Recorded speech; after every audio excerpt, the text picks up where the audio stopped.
sou a Aline Pedra, criminóloga, vitimóloga. Estou aqui hoje no canal Senhor Criminologia, do professor Léo Braga, para falar um pouquinho sobre a evolução do estudo das vítimas e da vitimologia no tempo e no espaço. É um assunto pelo qual eu tenho muito carinho, muito apreço e fiz meu trabalho de mestrado e minha tese de doutorado sobre a participação da vítima na justiça criminal e nunca mais parei de pesquisar sobre esse assunto e até hoje trabalho com ele de forma interdisciplinar com os diversos assuntos com os quais trabalho atualmente, né? Estou trabalhando muito mais agora na verdade, desde os últimos 7 anos, né? Estou trabalhando mais com migrações e tráfico de pessoas, mas o tema da vitimologia, ele é cross-cutting, como a gente fala, né? Então, nunca está sempre no nosso dia a dia de pesquisas e trabalho com diversos governos para fortalecimento institucional, né?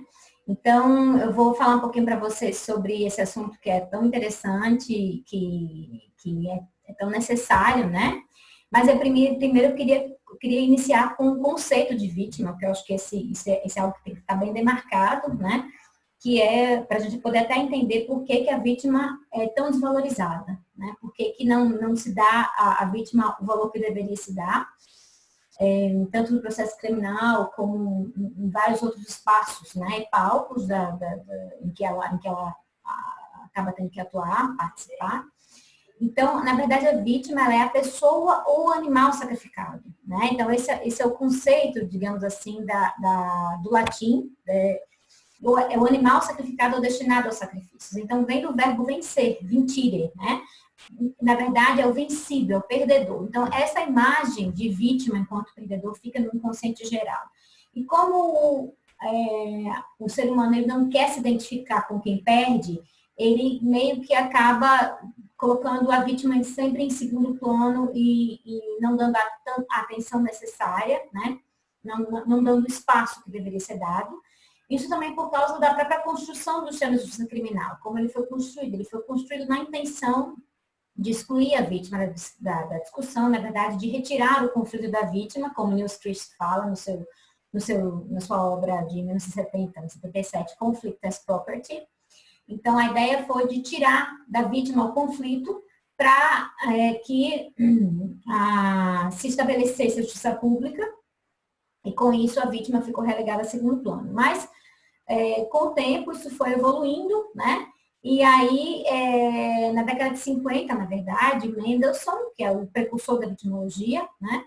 Ele trouxe esse debate novamente para o cenário e ele conceitou a vítima como a personalidade do indivíduo ou da coletividade, na medida em que está afetada pelas consequências sociais de seu sofrimento determinado por fatores de origem muito diversificada, físico, psíquico, econômico, político, social, assim como do ambiente natural ou técnico. Então, é um conceito bem amplo de vítima, não é somente a vítima criminal. Então, por exemplo, vítimas de acidentes naturais, de desastres naturais, vítimas de acidente, também podem ser consideradas vítimas, né, dentro dessa perspectiva de Mendelssohn.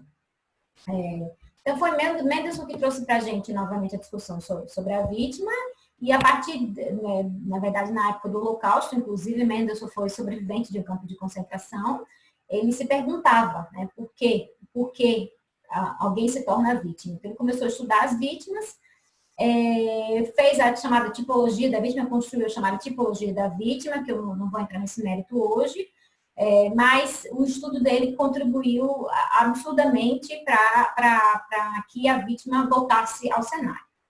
Eu prefiro começar a falar, na verdade, mais sobre a partir da década de 70, né, que eu acho que é bem mais interessante, porque é quando começa todo um movimento de preocupação com a participação da vítima, na verdade, com o impacto, né, que a vítima pode trazer para as estatísticas criminais. O que estava acontecendo? Observou-se que o número de crimes que chegavam à polícia era muito inferior ao número de crimes que realmente aconteciam, né? Na verdade, as estatísticas criminais elas não representavam a realidade.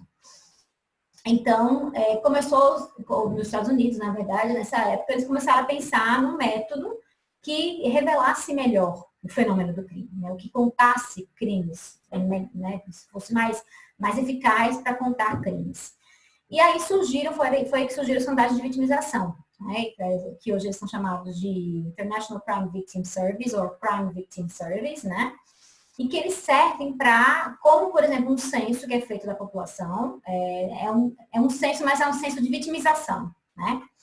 Então, foi a partir dessas sondagens que se constituiu o que se chama de criminalidade oculta, né?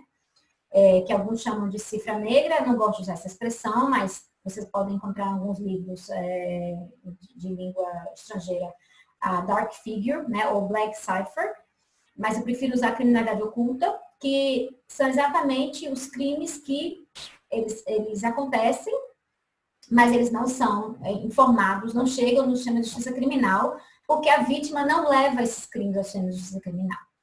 Então, com isso se percebeu que o sistema de justiça criminal precisaria melhorar muito para alcançar as pessoas que estavam efetivamente sendo vitimizadas. Por exemplo, quando havia um roubo de carro, quase que 100% das pessoas procuravam a justiça. Por quê? Porque elas estavam preocupadas em serem indenizadas ou compensadas pelo seguro. Mas um outro crime, por exemplo, principalmente os casos de crimes sexuais, às vezes nem 5% dos crimes sexuais chegavam naquela época na justiça criminal. Então, percebeu-se que eles tinham que fazer alguma coisa para a vítima se aproximar do sistema de justiça criminal, e aí foi que surgiu toda essa ideia, né, com os movimentos de direitos humanos também, os movimentos feministas, obviamente, tiveram um papel essencial, principalmente na década de 80, que surgiu toda essa ideia de amparo, apoio e criação de centros de assistência às vítimas no mundo. Cada país foi evoluindo mais ou menos, né? E, por exemplo, Estados Unidos, Canadá, Austrália, Nova Zelândia, você tem aí um movimento muito mais rápido de evolução e de apoio às vítimas desde entre a década de 70 e a década de 90. E outros países num passo mais devagar, né? Como o próprio Brasil, que foi só a partir de 99, 2000, que começou a ter algumas políticas públicas, iniciativas de apoio às vítimas.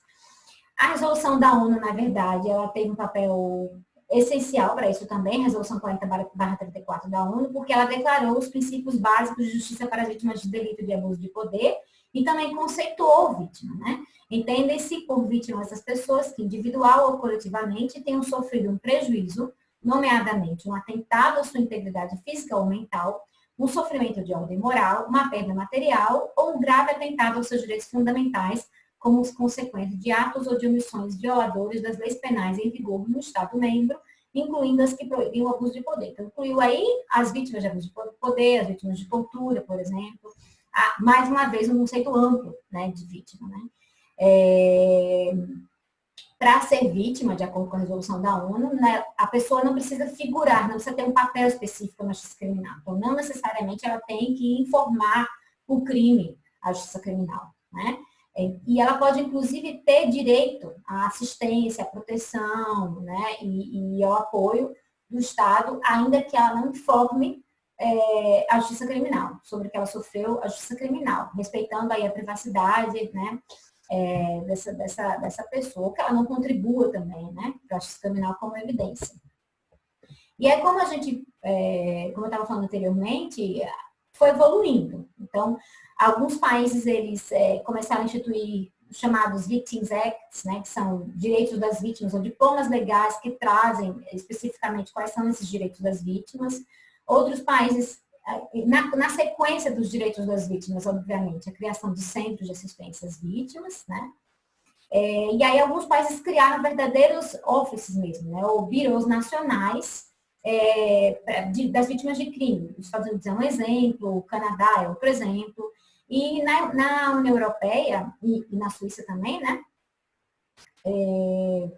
todos os países têm centros de apoio às vítimas, né? Tem uma legislação específica, prevendo mais ou menos direitos, isso varia um pouco, e de repente vocês podem até ver como referência essa publicação da Fundamental Rights Agency, a Agência de Direitos Fundamentais da Europa, que fala sobre, em cada país da União Europeia, como é que está a situação do apoio às vítimas, em termos de legislação, em termos de centros de assistência, em termos de compensação, reparação, indenização, pelo próprio Estado, nesse caso, né?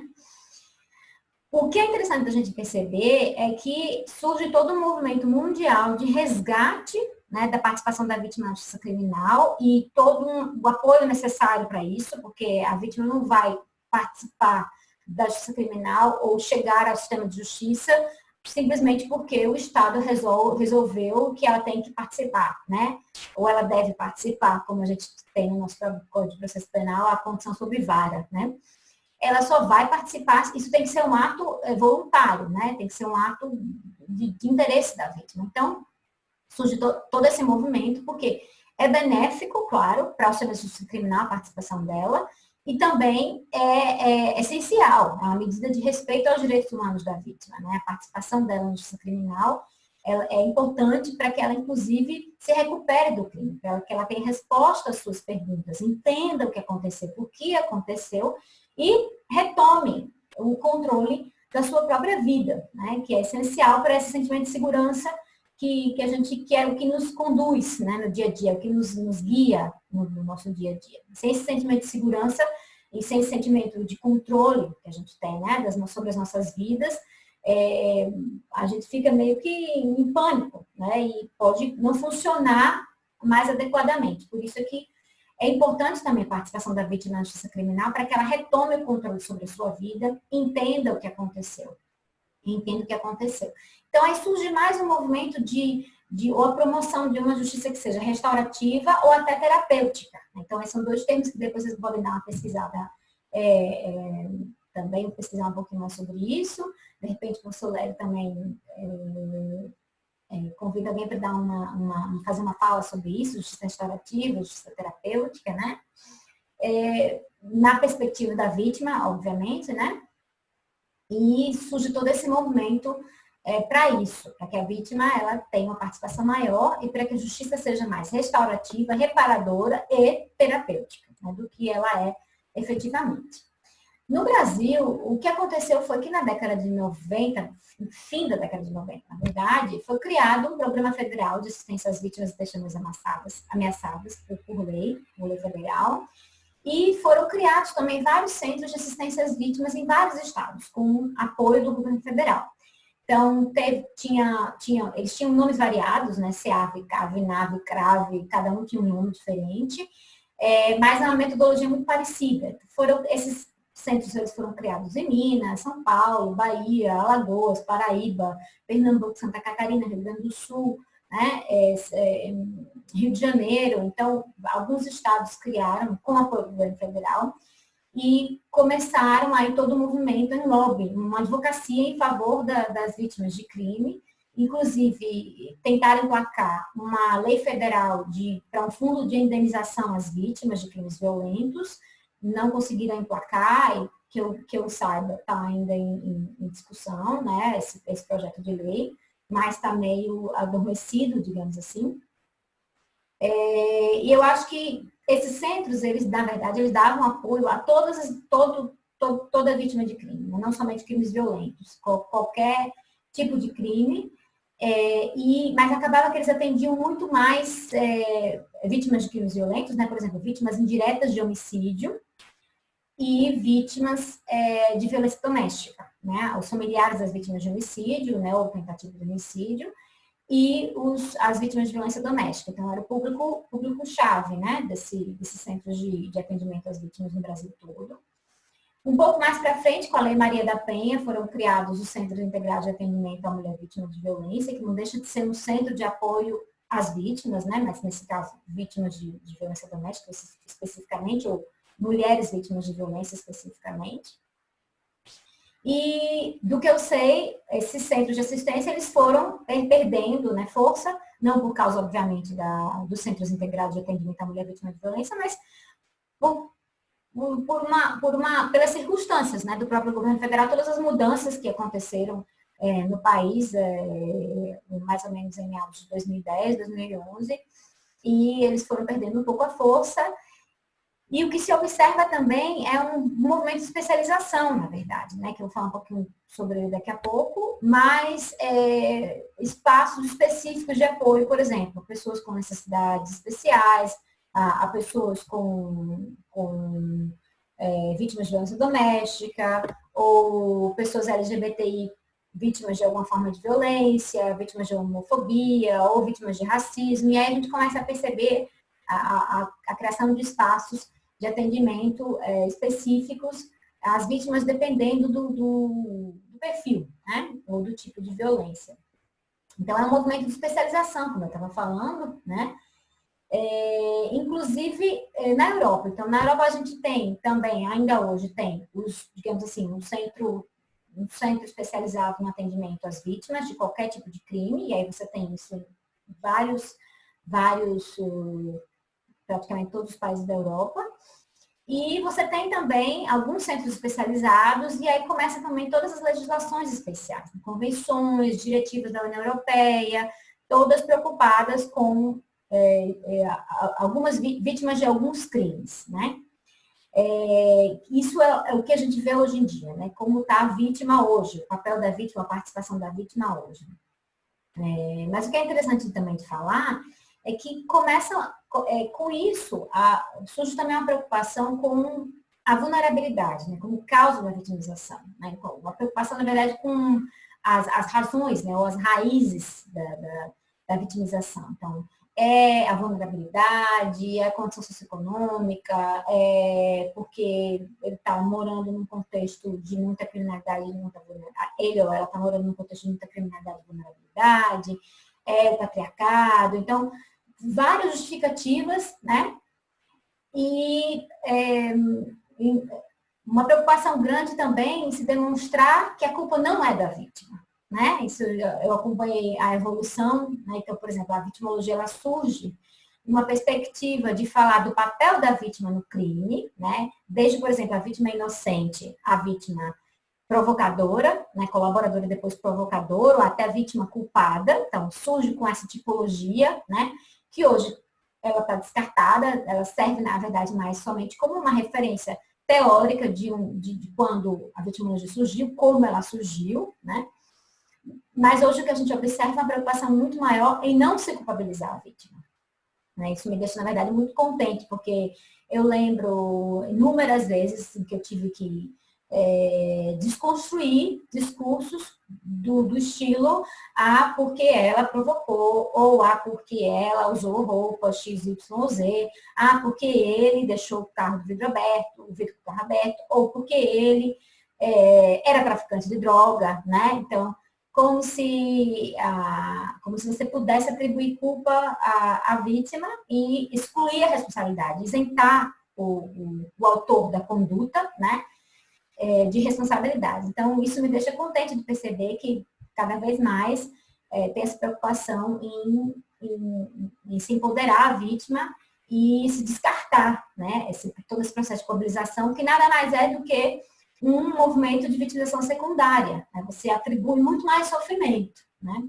Àquela pessoa que já sofreu uma determinada ofensa, determinada ofensa. E também surge uma preocupação muito grande com as vítimas dos chamados crimes transnacionais, né? Então, por exemplo, você tem tráfico de pessoas, contrabando de imigrantes, o próprio terrorismo, né?